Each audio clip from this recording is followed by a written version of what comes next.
Kasi ang mangyayari kung ako lang yung lagi nagbibigay ng thoughts is parang magiging one-sided. Why not? Kung mag-build ka ng community and start gathering yung mga professional para once na merong magtanong, anyone dun sa mga professional can give their insights.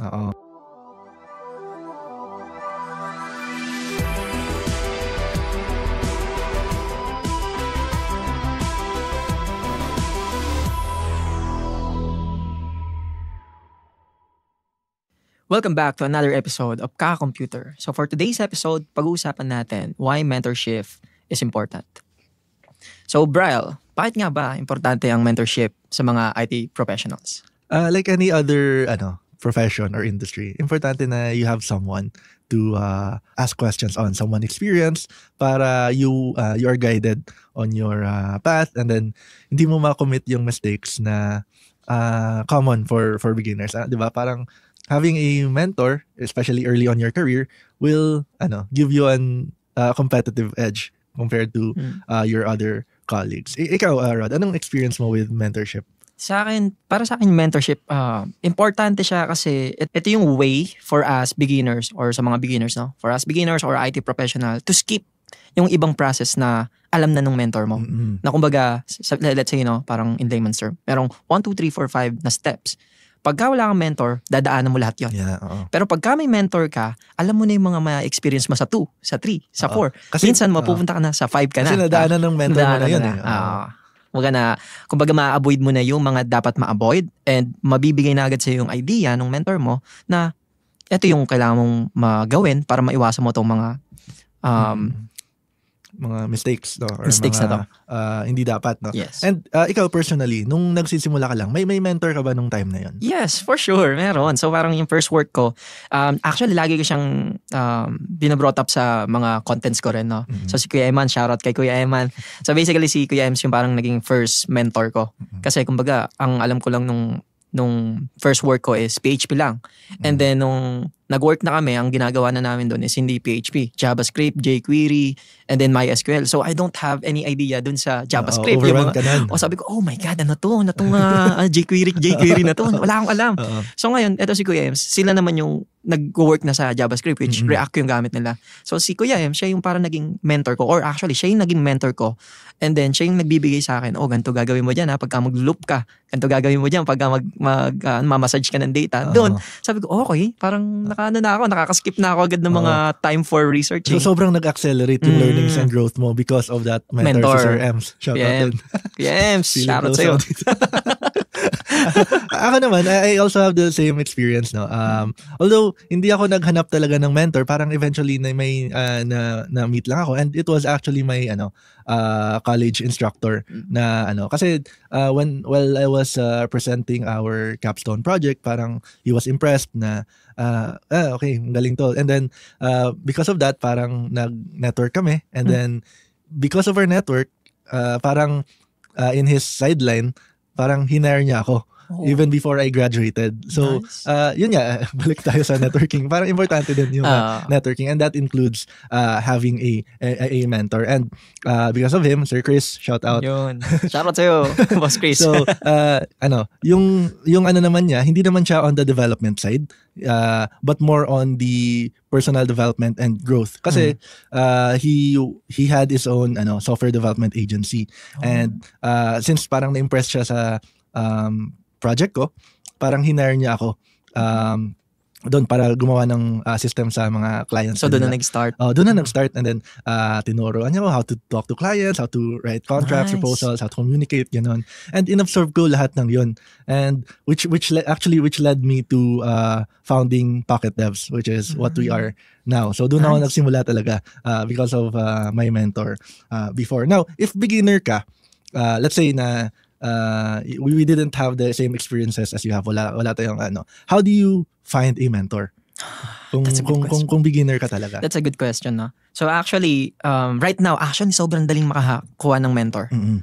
And if you actually compare that before, no, wala tayong social media masyado to find a mentor. So parang magkakaroon ka lang ng mentor talaga in face-to-face talaga. Offline, no? Parang face-to-face. Pero right now, there's a lot of opportunities na pwede mong gawin. Like, sali ka sa mga communities, di ba? Sali ka sa mga meet-up. Oo. So, more on makikipag-network ka, follow mo yung mga content creator, follow mo si Boss Rod, follow mo si Brian, di ba?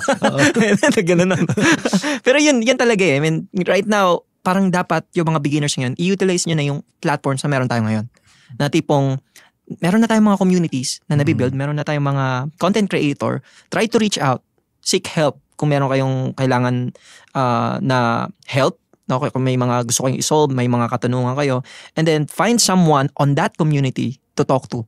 Kasi if ever, meron mga may mga mababait talaga dyan na nagme-mentor talaga sila ng mga beginners. So, I guess, yun lang. Parang utilize yung meron tayong now, yung mga platforms and so on. Yeah, and there's lots of platforms and opportunities out there. Ako personally, I've mentored a lot of beginners and I'd be more than happy then to share if may mga katanungan kayo, provided na okay naman sa time and schedule ko. Right. Honestly ngayon, parang di ko na ma-accommodate lahat. Kaya gumawa ng Calendly link para kung may gusto may parang slots lang ako within the day, like 2 hours, tapos pwede silang mag-book ganun. Kasi solid kasi mahirap pag pag hindi organized. Tsaka pag nag-book lang sila, makikita ko na sa calendar ko. May mentoring session pala ako nito, ganyan. So, yun, na-organize ko. And siguro the lesson there is the mentors na you'll find are more than willing to help you naman. Kasi, sabi nga nila, the best way to learn is to teach, di ba? Yes, kasi that's right. if you're able to teach something, na ma-master mo din. That's right. Diba? Ikaw, you've been teaching din, di ba? So, actually, yun kasi yung benefit. So, the reason why I like creating technical contents is because nagkakaroon ako ng opportunity to understand or understand well kung ano yung meron dun sa tech na ituturo ko. Kasi hindi pwedeng gagawa ka ng tutorial pero hindi mo talaga totally alam yung tech na yon, tapos gagawa ang tutorial. hindi siya quality at hindi siya nagme-make sense. Tsaka malalaman din ng viewers. May mga videos ngayon na parang, okay, nag-create ka ng function name, ganyan. Tapos biglang tumaas yung code, walang explanation. So kasi yun yung parang benefit ng content creator or mga mentors. Is before they can teach people, they need to learn that first. So parang may eager din yung mentor na may tinanong sa akin yung students ko. Tapos hindi ko siya familiar. Pero syempre, mga mentor, may mga experience na yan. So, once na chinek lang nila online, this is how it works. And then, pagka nirelay na nila yan dun sa mga mentee nila, mas nag-benefit both side.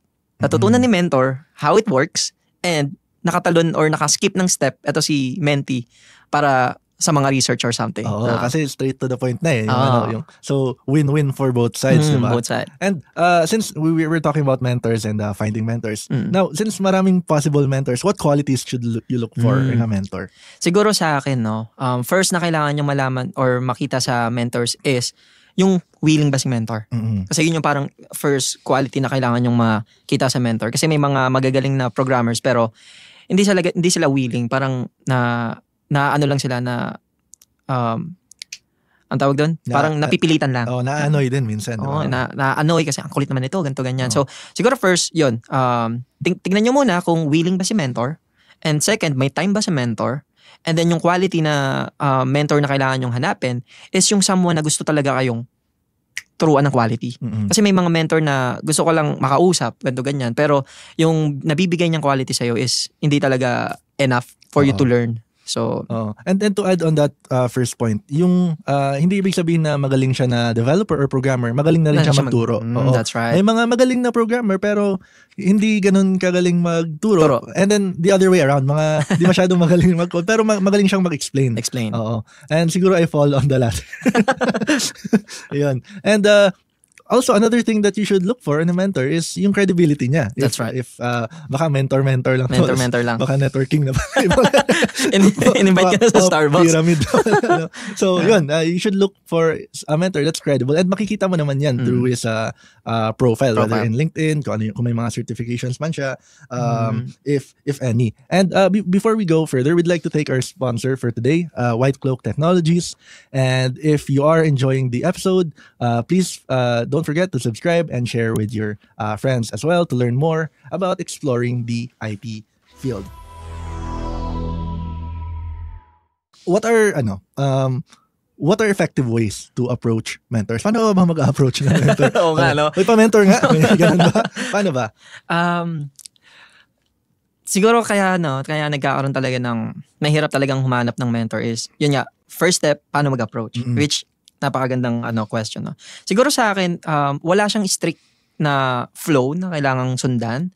It's more about reaching out dun sa mentor na yun or dun sa gusto nyong pag-ask kung gusto nyong maging mentee sa mentor na yun. So it's more on reaching out, checking out, available ka ba sa ganito, ganyan. Kasi wala talagang parang ito yung way ito yung, kasi pag hindi ka nag-reach out, for example kay Brian, no? Pag hindi kayo nag-reach out kay Brian, hindi niya malalaman na si Brian pala for mentorship is may Calendly siya. Diba? Or open for mentoring. Open, hindi niya malalaman na open ba to for mentorship or not pagka hindi kayo nag-reach out. So I think yun yung pinaka kailangan nyo is reach out lang. Yeah. And for me naman, siguro in the context of being a mentor, if may mga mag-approach sa akin, what I appreciate a lot, especially in the past, may mga mag-i-email sa akin or mag-DM sa akin na, Sir Brel, pa-mentor po. Okay lang naman yon. Pero a better approach would be, Sir Brel, may ginagawa kasi akong project na ganito, tapos parang may na-encounter ganyan. Provide some context on and I'd be, yun yung mga yun yung more than happy ako to help. Kasi may ginagawa tong project or may may ginagawa talaga. Hindi lang pa-mentor tapos magpapa-spoon feed lang ganun. That makes sense. Mahirap din yun. Yung so as a mentee, dapat proactive ka rin. Hindi lang yung si mentor. Parang ikaw lang. si mentor lang yung gagawa tama ng lahat. Siguro addition to that, no? Kasi nung since nagkaroon ako ng Code with Boss Rod or Boss Rod TV, no? So actually there's a lot of students or mga professional din na lumalapit sa akin, nagtatanong sila. Siguro tama ka doon, Brian, no? Kasi meron mga iba na nagtatanong, Sir, pwede magtanong? Ano yung tanong ko? Di ba? Kailangan ko pa ba mag-reply kung ano yung tanong? So I guess ang pwede nyo gawin, if ever, is once na mag-reach out kayo, provide some context like Brian said, and also make sure na yung gusto nyong itanong is yung problem na meron kayo ngayon. So parang yun yung idea. So, yun, be as detailed as possible. Kung ano man yung gusto mong ma-achieve or ma-resolve in your... Kasi yung mentor mo, manghuhula pa. Ano kayong gusto niya itanong? Parang, Boss Rod, pwedeng magtanong. Ano yun? Sige, so I'm sure na you've had your fair share of mentorship, no? May mga mini-mentor ka din, ganun. So, ano yung mga common challenges mo as a mentor? So for me, pinaka-challenge ko, dati kasi sobrang active ako mag-mentor. Sobrang active ako mag-mentor na tipong nagja-jump pa ako sa call para mag-show ng mga dapat ipakita sa or dapat ituro, ito, ganito, ganyan. So siguro sa akin, ang pinaka-challenge since medyo matagal na rin, may pamilya na rin ako, is yung time. Yeah, so it's really hard to find time right now na magkaroon ng call each individual. That's why what I'm trying to do now is I'm creating a content na tipong nagtuturo ako doon, which tutorial. That's one of the things na ginagawa ko for mentorship. So siguro yung mga ibang challenge is hindi ko na talaga kayang ma-accommodate lahat. Kasi ang dami nila nagtatanong. That's why I build the community, I build the group chat, I build the social media that I have so that everyone can share their knowledge. And nakikita ko right now is nagkakaroon ng sharing. Kung pag kami nagtanong ng isa doon sa group chat, may mga nag-ano na. They're collaborative na. Nagko-collaborate na sila. Natutuwa ako kasi hindi lang one source of truth. Parang kasi ang mangyayari kung ako lang yung lagi nagbibigay ng thoughts is parang magiging one-sided. Why not? Kung mag-build ka ng community and start gathering yung mga professional para once na merong magtanong, anyone dun sa mga professional can give their insights. So, ganun. And ako din, I share the same challenges, yung time talaga. And I also have the same approach, yung having a community and so on. And siguro another thing I can add is, I have some mga mini-mentor ko na tinrain ko talaga, which pag ready and parang capable na sila naman yung nag-train sa So, just this month, just a few months ago, may mini-mentor ako. Si Kim, wala pa talaga siyang idea when it comes to React, when it comes to web development in general. And then, nung natapos na niyang yung mga pinapagawa kong mga projects and then mga tutorials na pinapanood ko sa kanya, nagagawa niya yung mga projects. And ngayon, yung bago kong mini-mentor, si Carl, si Kim na naman yung nagme-mentor sa kanya. And then, yun, si Carl in the next, siya din naman. So, parang passing the torch. Kasi, not all the time, parang free ka to mentor everyone. So, parang share. Knowledge is free, diba? So, as much as possible, you can share what you learn. And then, yun nga, collaborative na. Hindi na one source of truth for all. Sharing is caring, diba? Sabi nga nila.